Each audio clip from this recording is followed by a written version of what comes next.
الگ الگ لکھے جانے والے حرفوں کو مفردات کہتے ہیں، جیسے الف، با، تا۔ اب آپ دیکھ سکتے ہیں کہ یہ تینوں الگ الگ لکھے ہوئے ہیں، جوڑ کر کے نہیں لکھے ہوئے ہیں۔ الف الگ ہے، با الگ ہے، تا الگ ہے، اسی وجہ سے ان کو کیا بولا جاتا ہے؟ مفرد، مفردات بھی بولا جاتا ہے۔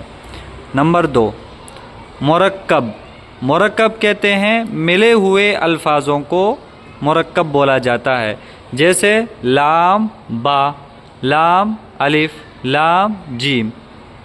آپ دیکھ سکتے ہیں کہ یہ سب آپس میں جڑے ہوئے ہیں۔ لام با یہ ایک ساتھ جڑا ہوا ہے، لام الف یہ بھی ایک ساتھ جڑا ہوا ہے، لام جیم یہ بھی ایک ساتھ جڑا ہوا ہے، اس وجہ سے ہم ان کو بولیں گے مرکب۔ نمبر 3، حرکات۔ حرکات بولتے ہیں زبر، زیر، پیش، ان تینوں کو بولا جاتا ہے ایک ساتھ حرکات۔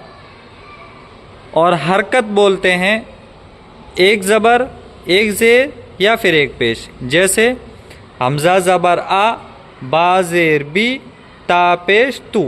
اب یہاں پر 3 الگ الگ لکھے ہوئے ہیں اور ہر ایک کے اوپر ایک الگ حرکت لگی ہوئی ہے، جیسے حمزہ پر الگ حرکت، با پر الگ حرکت، تا پر الگ حرکت، اس وجہ سے ہم ان کو جو بولیں گے وہ حرکت بولیں گے، اور ان کو ہم تینوں کو ایک ساتھ بولیں گے حرکات۔ پھر آتے ہیں حروف مدہ۔ حروف مدہ بولتے ہیں الف، واو اور یا۔ ان کو حروف مدہ اس وجہ سے بولتے ہیں کیونکہ پہلی بات تو یہ ہے کہ ان کے اندر کھینچا جاتا ہے، کسی بھی لفظ کے آخر میں یہ آتے ہیں اور وہ لفظ اگر اس کے ساتھ ملا ہوا ہوتا ہے تو اس کو ہم لفظ کو کھینچ کر کے پڑھتے ہیں، جیسے با الف زبر با، با واو پیش بو، با یا زیر بی۔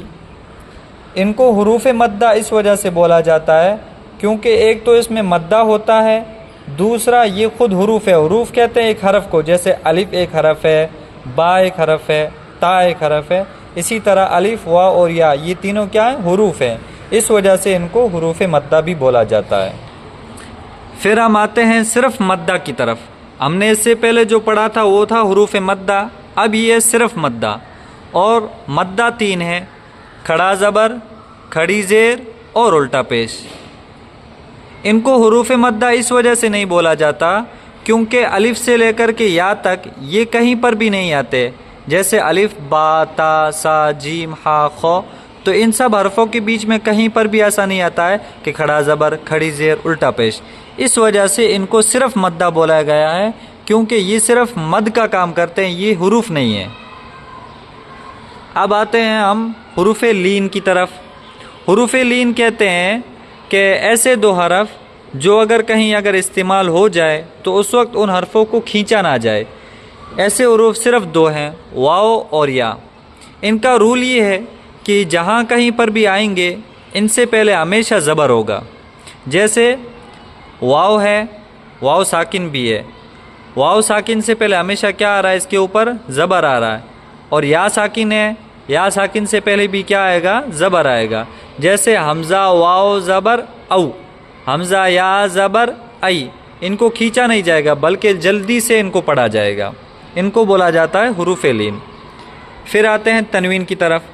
تنوین کہتے ہیں 2 زبر، 2 زیر اور 2 پیش کو، اور جیسے حمزہ 2 زبر ان، حمزہ 2 زیر ان اور حمزہ 2 پیش ان، ان تینوں کو بولا جاتا ہے تنوین۔